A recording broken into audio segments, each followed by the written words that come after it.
श्रीगुरुभ्यो नमः। गुरुब्रह्मा गुरुविष्णु गुरुदेव महेश्वरः गुरुर्साक्षात् परब्रह्म तस्मै श्री गुरवे नमः। सदाशिवसमारम्भं व्यासशङ्करमध्यमाम् अस्मदाचार्यपर्यन्तं वन्दे गुरुपरम्पराम्। आपदां भर्तारं दातारं सरस्वतं लोकाभिरामं श्रीरामं भूयो भूयो नमाम्यहं।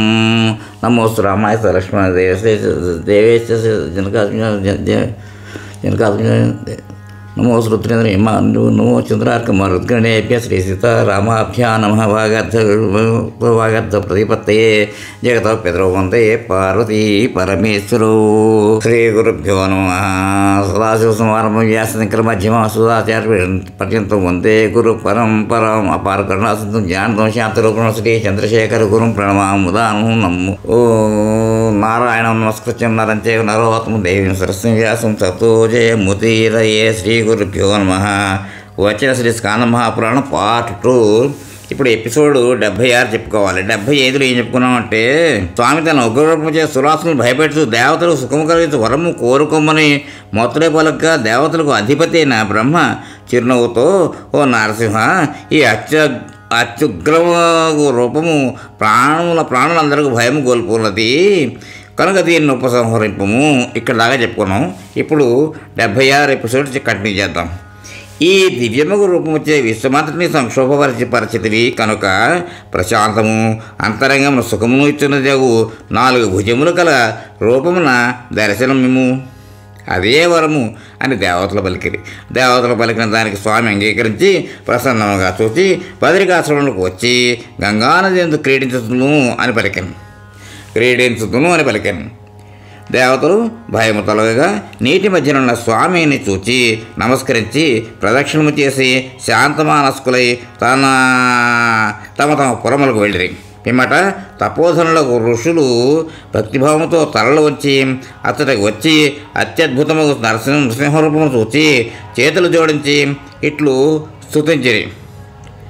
ఋషులు ఇట్లు పలికిరి: సమస్త లోకముల అధినాథుడా, ఓ విశ్వేశ, నీకు నమస్కారము. నీవు ఒక్కడివే అయినప్పటికీ నీ మాయచే పెక్కు రూపములు ధరింతు. ఓ విశ్వానన, విశ్వభావన, కృపచూపుము. అప్పుడు స్వామి ప్రసన్నుడై చక్కని వరము కోరుకోమని ఋషులు ఇట్లు పలికిరి: ఓ జగన్నాథ, నీవు సంప్రీతులు అయినచో ఈ బద్రిని ఎప్పుడు వదిలిపెట్టకము. మేము కోరు వరము ఇది మాత్రమే. స్వామి దానికి అంగీకరించగా ఋషులు వారి ఆశ్రమంలోకి వెళ్ళిరి.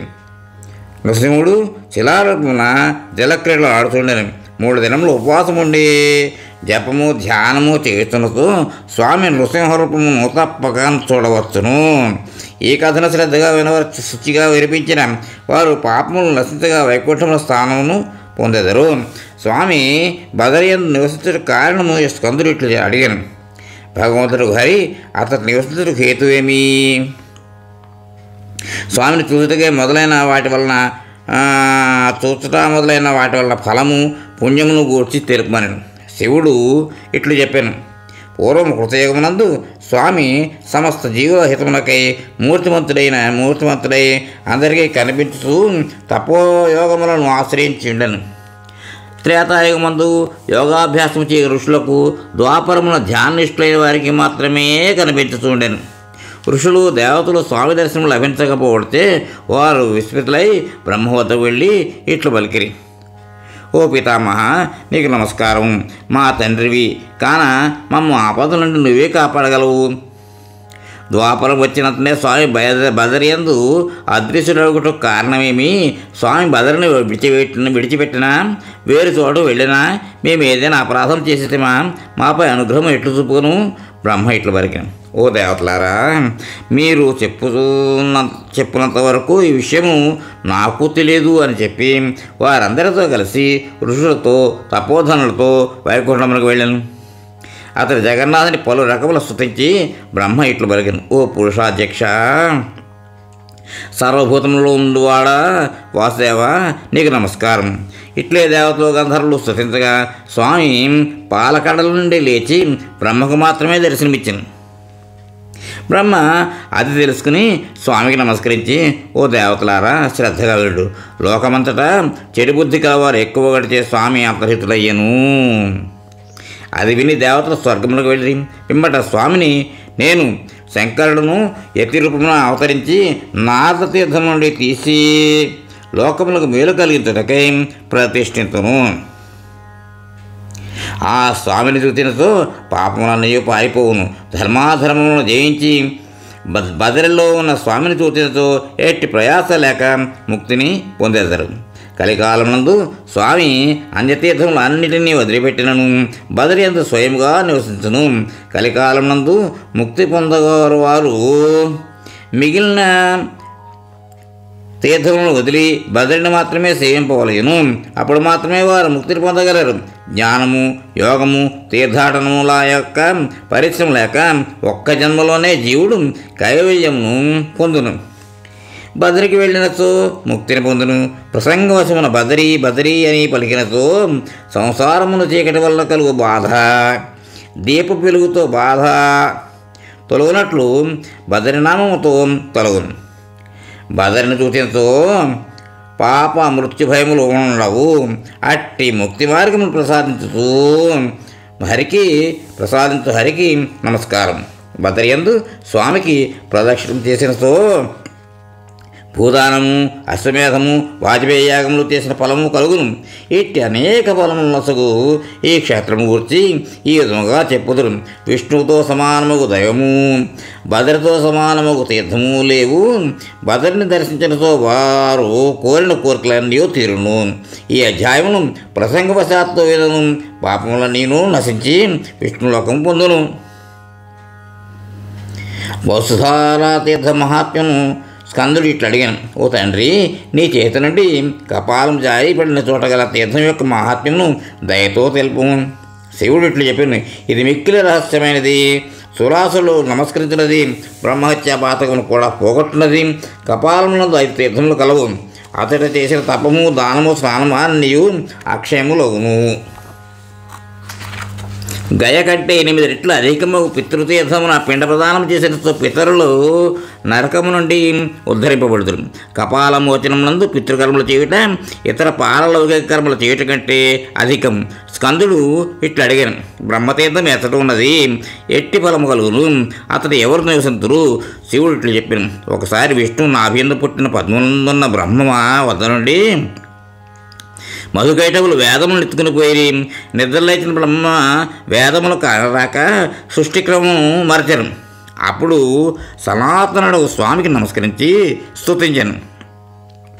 కృపామయుడై బ్రహ్మ ఎదుట నిలిచాను. బ్రహ్మ మిక్కిలి ఆశ్చర్యం చెంది నమస్కరించి స్తుతించి ప్రసన్న చేసుకున్నాను. బ్రహ్మ ఇట్లా పలికాను, ఓ కమలనాభ, కమలవాస, విశాల వనమాలి, నీకు నమస్కారం అని పరిపరి విధములు ప్రార్థింపగా సమస్త జీవుల్లో మనస్సులలో ఉండు స్వామి దేవతలకు ద్రోహం చేసిన ఆ మధుకైటములను అవలీలగా చంపి వేదములను రక్షించను. తాను తెచ్చిన వేదములను బ్రహ్మకు ఇచ్చను.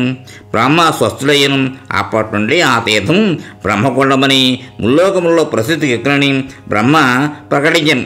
దానిని దర్శించినతో మహాపాతకములు చేసిన వారి పాపముల నుండి ముక్తులై బ్రహ్మలోకమును పొందెదరు.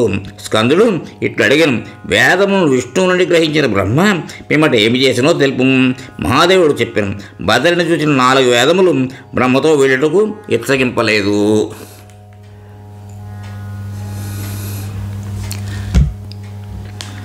ఇది చూచి బ్రహ్మ ఆందోళన చెందగా అతడు ఉన్న సిద్ధులు బ్రహ్మను విధి విధానముగా స్తుతించి ఇట్లు బలికిరి. సిద్ధులు బలికిరి, చరాచరములని స్వామి ఆజ్ఞను అవదలదాల్చవలను. మీరు బ్రహ్మ వద్ద ఉండవలనని స్వామియే కల్పించను కనుక మీరు ఆ ఆజ్ఞను తప్పక పరిపాలింపవలను.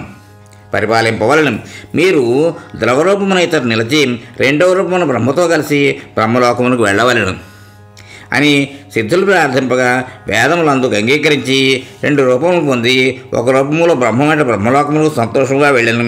పిమ్మట బ్రహ్మలోకమును యథాక్రమముగా సృజించను. ద్రవరూపమున బదరియందు ఉన్న వేదముల కొరకు చేసిన స్నానము, దానము, తపము మొదలగు క్రియలు భూత ప్రళయమున సంభవించినంత వరకు ఫలమును కోరి 3 ఉపవాసములు చేసిన వారు 4 వేదములకు ప్రళయం సంభవించినంత వరకు నిలతును.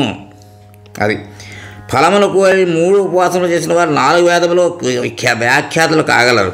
స్వామి వద్ద 4 వేదములు తమ క్రమంలో నిలిచి ఉండును. అర్హత కలవారు కలియుగమందు కూడా స్వామి సమీపమున వేదఘోష వినగలుగుదురు. ద్రవరూపమున ఉన్న 4 వేదములకు జలరూపమే సరస్వతీ నది. ఆ నది మహాత్మ్యము అనంతము. భగవాన్ వేదవ్యాసుడు కూడా సరస్వతీ నదీ ప్రసాదం వలనే పురాణములను భారతమును రచించాను.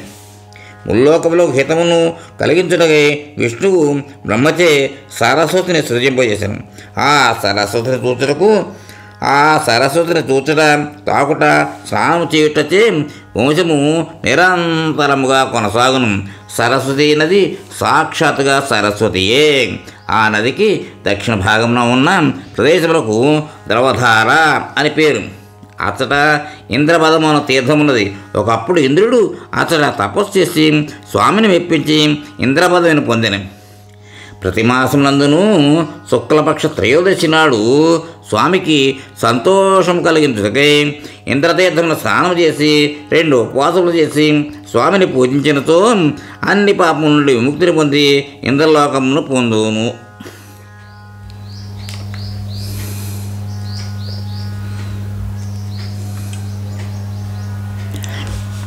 అతనే మానసోచ్ఛేదము కాదు, అది అన్ని పాపములను నశింపజేయును.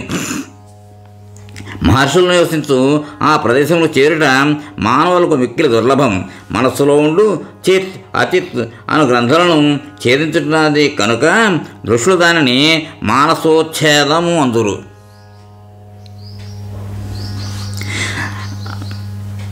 మానసోచ్ఛేదము అయ్యను. మోక్ష సాధనములకు లోకమునందు శరీరము కష్టపెట్టు పెక్కు సాధనములు కలవు. కానీ సులభమగు సాధనము మానసోచ్ఛేద దర్శనమే. పురుషార్థములను సాధించుటకై సాధారణముగా ప్రయత్నం చేయవలెను. కానీ మానసోచ్ఛేదమున స్నానం చేసినతో అవి అప్రయత్నంగా సిద్ధించును. ఈ మానసోచ్ఛేదమునకు తూర్పు దిశగా అందరి మనస్సులను ఆకర్షించు వసుధార అను దుర్లభముకు తీర్థము కలదు. ముల్లోకములందరి తీర్థములలో అన్నిటిలోనూ శ్రేష్టమైనది.